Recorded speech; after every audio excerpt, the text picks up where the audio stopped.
Blessed people, dalam Kejadian 32 ayat 22 sampai 32 itu dikatakan bahwa setelah Yakub menyeberangkan keluarga dan seisi rumahnya, maka di tepi sungai Yabok itu Yakub bergumul dengan seorang laki-laki yang tidak dikenalnya tentu. Dan pergumulan itu begitu sengitnya sehingga laki-laki yang menjadi lawannya itu sampai memukul pangkal paha Yakub, ya, sehingga Yakub mengalami patah kaki tentunya. Nah, yang luar biasanya di sini adalah pada saat Yakub dalam keadaan terpuruk seperti itu, justru Yakub menyadari bahwa yang di depannya ini bukanlah manusia biasa, tetapi sosok yang ilahi. Itu sebabnya ketika laki-laki itu yang ternyata adalah seorang malaikat yang menyatakan Tuhan Allah itu sendiri, maka kemudian Yakub tidak melepaskan orang itu, padahal sang malaikat berkata, "Lepaskan aku mau pergi." Tapi kemudian Yakub berkata, "Aku tidak akan melepaskan engkau sebelum engkau memberkati aku." Nah, pelajarannya bagi kita saudara adalah bahwa dalam pergumulan, dalam keseharian kita, apakah kita tetap bertahan? Apakah kita tetap bergumul? Apakah kita tidak mau menyerah sebelum Tuhan memberikan jawaban atas pergumulan kita? Apakah kita rasanya pengen mundur dari pergumulan itu? Bahkan ada yang mungkin ingin mundur dari iman karena merasa Tuhan tidak segera memberikan jawaban, tidak segera memberikan solusi, tidak segera memberikan pertolongan. Tapi belajar dari Yakub bahwa ia berkata, "Aku tidak akan melepaskan engkau sebelum engkau memberkati aku." Ini sebuah perkataan iman yang luar biasa, yang kiranya juga menjadi bagian kita dalam keseharian ketika kita sedang bergumul hebat hari-hari ini. Bagian selanjutnya ini yang menjadi fundamental dalam cerita ini, bahwa malaikat Tuhan kemudian bertanya, "Siapakah namamu?" Bukan berarti sang malaikat tidak mengenal siapa Yakub, tetapi yang dia inginkan adalah pengakuan dari yang ditanya. Ini menjadi pelajaran penting buat kita semua. "Siapakah namamu?" Lalu dijawab, "Yakub." Kita tahu bersama arti nama Yakub adalah penipu. Apa yang menjadi nama orang pada masa itu menunjukkan siapa dia, jati dirinya, identitas yang sebenarnya. Bahwa Yakub mendapatkan berkat kesulungan bukan karena penggenapan janji Tuhan. Padahal Yakub adalah orang yang telah ditetapkan Tuhan untuk menjadi pewaris janji yang Tuhan tetapkan kepada Abraham kakeknya dan kepada Ishak ayahnya. Tetapi dengan cara ia menipu ayahnya, bekerja sama dengan ibunya tentu, maka Yakub mendapatkan berkat bukan dengan jalan, waktu, dan caranya Tuhan, tetapi ia mendapatkan dengan kehendaknya sendiri. Itu sebabnya dia disebut penipu.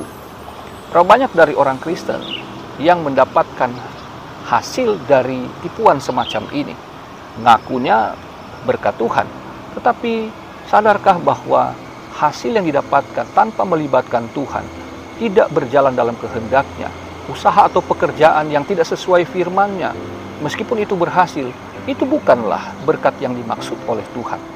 Tetapi di sini kemudian malaikat bertanya untuk membuat Yakub mengakui bukan sekedar namanya, tapi mengungkapkan dirinya sebenarnya di hadapan Tuhan.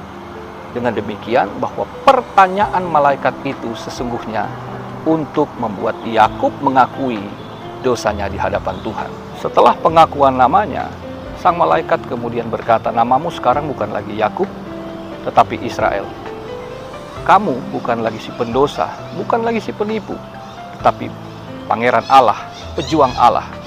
Dalam statusnya yang baru itu menunjukkan bahwa Yakub ada di dalam covenant, ada di dalam perjanjian Tuhan. Itu sebabnya pemeliharaan, perlindungan, dan berkat Tuhan itu terus-menerus menyertai Yakub kemudian. Yakub yang tadinya berjuang untuk mendapatkan berkat dengan kekuatan, hikmat, dan egonya sendiri, kemudian setelah ia ditaklukkan dengan cara pangkal pahanya dipatahkan, ia cacat seumur hidup, maka disitulah kemudian ia sadar bahwa ia harus hidup bergantung kepada Tuhan. Kata berkat dari bahasa Ibrani itu barah, artinya berkat, tapi salah satu artinya juga adalah to kneel down, bertekuk lutut. Jadi hanya dengan cara bertekuk lutut, merendahkan diri hadapan Tuhan, menantikan Tuhan untuk menggenapi janjinya menurut cara dan waktunya sendiri, maka di sanalah kemudian Yakub dapat menikmati kebahagiaan untuk hari-hari selanjutnya bersama dengan anak cucunya. Demikian juga dengan kita kiranya mengambil pelajaran dari sini, bahwa seringkali kita harus mengakui kita mendapatkan segala sesuatunya. Meskipun kita Kristen, kita mengaku berkat, kita bersaksi, kita diberkati. Tapi seringkali kalau kita merenung, seringkali kita justru nggak melibatkan Tuhan dalam keberhasilan itu. Tetapi kebahagiaan yang sejati adalah ketika kita bertekuk lutut, kita senantiasa hidup merendahkan diri dan bergantung sepenuhnya kepada Tuhan. Dan di sanalah kita akan menikmati yang namanya berkat, karena dalam berkat itu disertai juga dengan kebahagiaan untuk menikmatinya. Melalui kisah ini maka kita mendapati bahwa Yakub adalah nama di masa lalu dan Israel adalah namanya di masa kini untuk masa depan. Karena Israel akhirnya bukan hanya menjadi milik daripada Yakub itu, tetapi Israel menjadi sebuah bangsa yang menunjukkan jati diri bangsa yang merupakan milik Tuhan. Menjadi satu kesaksian bahwa mereka adalah milik Tuhan. Demikian dengan kita, bahwa diri kita di masa lalu hidup yang penuh dosa. Ketika kita percaya Tuhan Yesus Kristus sebagai Tuhan dan Juru Selamat, maka kita telah diampuni dari segala dosa kita. Kita telah dibenarkan, dikuduskan, sehingga kita dituntun dalam kehidupan yang baru. Maka identitas kita bukanlah identitas yang kemarin. Orang tidak bisa menjustifikasi kita lagi dengan kehidupan masa lalu, karena di hadapan Tuhan kita telah dibenarkan. Itu sebabnya sekarang dengan menyandang status sebagai anak Allah, kita punya identitas baru, bahwa nama kita di masa lalu itu sudah terkubur. Sekarang nama Tuhan Yesus dalam hidup kita, itulah yang menjadi masa depan kita. Kita hidup bukan berdasarkan masa lalu yang kelam, tapi berdasarkan iman percaya kepada Kristus yang menjanjikan kehidupan yang kekal, yang penuh harapan, yang penuh kemuliaan. Tuhan Yesus memberkati. Haleluya, bless people.